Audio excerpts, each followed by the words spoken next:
Hello, this is Photography Gamer. Welcome back to the channel. In today's video, I'll be looking at the 10 reasons why eFootball might succeed. For those who don't know, PES or Pro Evolution Soccer has been discontinued. Konami are rebooting the franchise as eFootball with a fully free-to-play game due for release in 2021. Okay, let's get into it. Number 1. Being free to play. The free-to-play model has grown in recent years with games like Fortnite becoming huge hits. With eFootball being free to play, it might increase the player base or even appeal to a new fan base completely. We've all tried out free games, even if we're not interested in them, and Konami must be hoping that once they get their claws into gamers, they may stay on board, buy season passes and become regular customers. One other benefit is that they can chop the game up into smaller parts and sell them for lower prices. So if you only get PES to play Master League, for example, you might be able to get that a lot cheaper than you used to. Kind of like buying an album on iTunes. You rarely like the entire album, so you might just want to buy a few songs, so you could think about that principle in regard to PES, in regard to gaming. And that could really work depending on how they price things.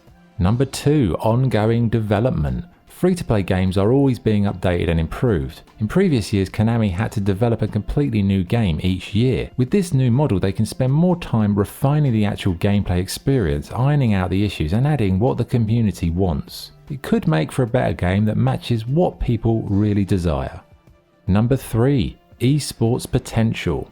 One big reason I think they've made this move is esports. Esports are growing year on year and Konami have seen that potential and will be launching their own tournaments when the game's ready. Online leagues, cups, tournaments and even competitions where you can win prize money. This will really increase the social media traffic, get more people talking about it, and it should appeal to a wider audience. Number 4. Season passes. Season passes are pretty much everywhere these days. With that subscription model, it gives fans the chance to invest in the game over a period of time. It's like a loyalty bonus. Being a sports game, I imagine they might use season passes for different leagues or different competitions or different structures like that, tailoring it to what you want. Just buy the content or the elements that you need and the rest leave alone. Number 5. Rejuvenated game modes. Being free to play and more like a game as a service, it gives the developers an opportunity to rejuvenate the game modes, whether that's Master League, My Club, Become a Legend or generic competitions. In theory, the community should get what the community wants. If there is a demand, they'll deliver it, as it will keep the gamers playing, keep gamers sharing it and keep gamers spending.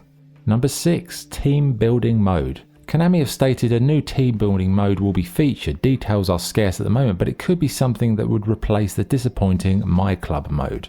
Allow for more customization, more design features, better transfer system, and generally just make it more of a broad appealing service for players. Number 7. Rebranding always helps. In the end, a rebrand can be a very positive thing. It sheds the skin of the outdated and tired PES brand, replacing it with a fresh new thing. Now, it may end up being the Emperor's new clothes, but I think PES has needed a visual overhaul in regard to its presentation, marketing, and generic aesthetic style. So I think a rebrand, a reboot is definitely a good decision. Number 8. DLC Potential. Free-to-play games live or die by their DLC. So if it's done right, eFootball could be a massive success, like giving modders the chance to have more creative freedom with an advanced editing mode. Letting people buy empty leagues so that they can mod them, essentially creating as many new leagues as they are prepared to invest in financially. This is great potential here, like it's very important to get it right and not over monetize it, but also find the right balance between offering people what they want, making the money, because obviously they're not going to make money through sales. So it's a difficult balancing act, but I think if they get it right, it could really help build the franchise. Number 9. Continual Improvement. Free-to-play games are always in development. Bugs get ironed out, new features get added following requests from the community, and in general it's a good way for gamers and devs to work together. PES is in dire need of more developer community interaction, and this new free-to-play service model may make that a possibility. Number 10. Neymar. Konami have announced that Neymar is an official ambassador for eFootball as a brand. Now, this may not seem vital, but with Messi and Ronaldo coming to their latter years, Neymar is the heir apparent to the throne. Plus, he has this crossover appeal with a large global following, a cool style, and that kind of street footballer vibe that appeals to almost all football fans. So his inclusion as an ambassador could really help, rejuvenate the tiredness of the franchise. For me, speaking as a PES player for many years, I hope eFootball succeeds. But based on the track record of Konami and its outdated business practices, I'm not filled with optimism. In the end, Konami are paying the price for not investing in the franchise in the first instance. They waited too long, they acted too late, they allowed EA to get a dominant market share, and ever since that time, they've really been chasing shadows. In the end, success is often about taking risks, taking a chance. You've got to take the opportunity, you've got to invest the money at first in order to make money further down the road.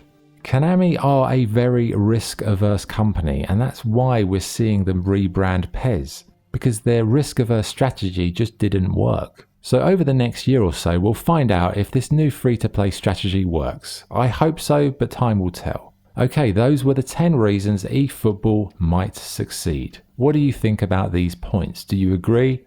What do you think about PES going free-to-play, and what suggestions do you have to improve the game? Drop your suggestions in the comments. But for now, thanks for watching. If you enjoyed the video, please like and subscribe. This is Photography Gamer, signing off. Thank you.